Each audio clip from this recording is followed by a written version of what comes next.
Pathanamthitta കൂടലിൽ ambulance ഡ്രൈവറായ യുവാവിനെ വീട് കയറി മർദ്ദിച്ചെന്ന് പരാതി. CCTV ദൃശ്യങ്ങൾ ഹാജരാക്കിയിട്ടും പോലീസ് കേസെടുത്തില്ലെന്നും ആരോപണം. കൂടൽ സ്വദേശി വിഷ്ണുവിനാണ് മർദ്ദനമേറ്റത്. സംഭവത്തിൽ പ്രതിഷേധിച്ച ഭാര്യയും 4 മക്കളും രാത്രി മുതൽ പോലീസ് സ്റ്റേഷന് മുമ്പിൽ ഇരുന്ന് പ്രതിഷേധിച്ചു. അടുത്തടുത്തുള്ള 2 കുടുംബങ്ങൾ തമ്മിലാണ് സംഘർഷമുണ്ടായത്. ഇവർ CCTV ദൃശ്യങ്ങൾ കൊണ്ട് കാണിച്ചിട്ടും പോലീസ് കൃത്യമായിട്ടും ഇടപെട്ടില്ല എന്നാണ് ഇവരുടെ പരാതി.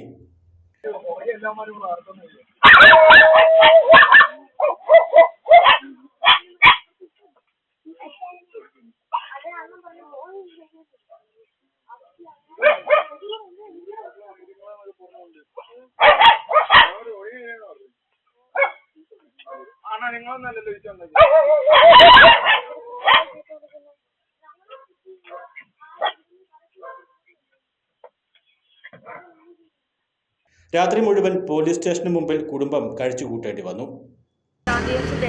താമസിക്കുന്നത് ഞങ്ങളുടെ വീട്ടിൽ ഒരു CCTV വെച്ചതിൻ്റെ പ്രശ്നമാണ് ഇപ്പോൾ 3 മാസം കൊണ്ട് ഞങ്ങൾ അനുഭവിച്ചുകൊണ്ടിരിക്കുന്നത്.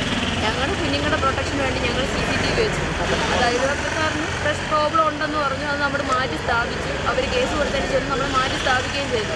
അന്ന് അവർ വെല്ലുവിളിച്ച് ഞങ്ങൾ അവിടെ ഈ ക്യാമറ പൂർണ്ണമായി മാറ്റാത്ത പക്ഷേ നമ്മളെ അവിടെ സമാധാനത്തോടെ താമസിപ്പിക്കത്തില്ലെന്ന് വാർഡ് മെമ്പർ വീട്ടിൽ വന്ന് ഭീഷണിപ്പെടുത്തിയതായിരുന്നു. എൻ്റെ കുഞ്ഞിനെ വാർഡ് മെമ്പർ മർദ്ദിക്കാൻ ശ്രമിക്കുകയൊക്കെ ചെയ്തു. അതിനെല്ലാം കാണിച്ച് ഞാൻ ഈ സ്റ്റേഷനിൽ പരാതി കൊടുത്തിരുന്നു. ആ പരാതിക്കൊന്നും ഒരു നടപടി ഉണ്ടായിട്ടില്ല. അതുകൂടാതെ ജനുവരി 25-ാം തീയതി ഈ പറഞ്ഞ അയൽവക്കക്കാരൻ്റെ ഭാര്യയുടെ ആങ്ങളെന്ന് പറഞ്ഞെടുത്ത് വീട്ടിൽ കയറി വന്ന് എന്നെ തുണിപൊക്കി കാണിക്കുകയും എൻ്റെ 2 വയസ്സുള്ള കുഞ്ഞിനെ എടുത്ത് എറിയാൻ ശ്രമിക്കുകയൊക്കെ ചെയ്തു. എൻ്റെ കുഞ്ഞിനെ എറിയാൻ ശ്രമിച്ച സമയത്ത് എൻ്റെ ഭർത്താവ് അവനെ അടിക്കുകയും ചെയ്തു. ആ പരാതി കൊണ്ട് വന്നപ്പോഴും അവനെ അടിച്ചതിൻ്റെ പേര് പറഞ്ഞ് FIR എടുത്തിട്ടുണ്ട്, അങ്ങനുണ്ട് ഇങ്ങനെയുണ്ടെന്നും പറഞ്ഞ് നമ്മളെ വിട്ടു. അതിനും ഒരു നടപടി ഉണ്ടായിരുന്നില്ല. ദൃശ്യങ്ങൾ കൂടി പുറത്തു വന്നതോടുകൂടി ഇതിന് നടപടി ഉണ്ടാകും എന്ന പ്രതീക്ഷയിലാണ് കുടുംബം. എന്നാൽ പോലീസ് സ്റ്റേഷന് മുമ്പിൽ ഇരിപ്പുറപ്പിച്ചിട്ടും സംഭവത്തിൽ നടപടി ഉണ്ടായിട്ടില്ലെന്ന് കുടുംബം ആരോപിക്കുന്നു. ഐജു എന്ന് പറഞ്ഞ പുള്ളിക്കാരെ 25-ാം തീയതി അടച്ചതിൻ്റെ പേര് മുഖ്യമന്ത്രിക്ക് വരെ പരാതി കൊടുത്തു. എന്നിട്ട് തോന്നി DYSPയുടെ ഓഫീസിൽ വന്ന് അവരാൾ തന്നെ പ്രശ്നം ഉണ്ടാക്കത്തില്ലെന്ന് എഴുതിയും വെച്ചു. എന്നിട്ട് പിന്നെ അവർ പ്രശ്നങ്ങളുണ്ടാക്കി പരമാവധി നമ്മൾ ഒഴിഞ്ഞു മാറി. എന്നിട്ടാണ് 23-ാം തീയതി വീട് കയറി അത്രയും അതിക്രമം ചെയ്തതും ഇത്രയും വിഷയങ്ങൾ ഉണ്ടായിട്ട് ഞാൻ അത് കാണിച്ച് 23-ാം തീയതി DYSPയുടെ ഓഫീസിൽ പോയി. അവിടെ സാറില്ലാത്തതിൻ്റെ പേര് എന്നെ ഇവിടെ വിട്ടു. ഇവിടെ വിട്ടിട്ടും പരാതി അവർ സ്വീകരിച്ചില്ല. 24-ാം തീയതി അന്ന് പിന്നെയും പ്രശ്നമായി.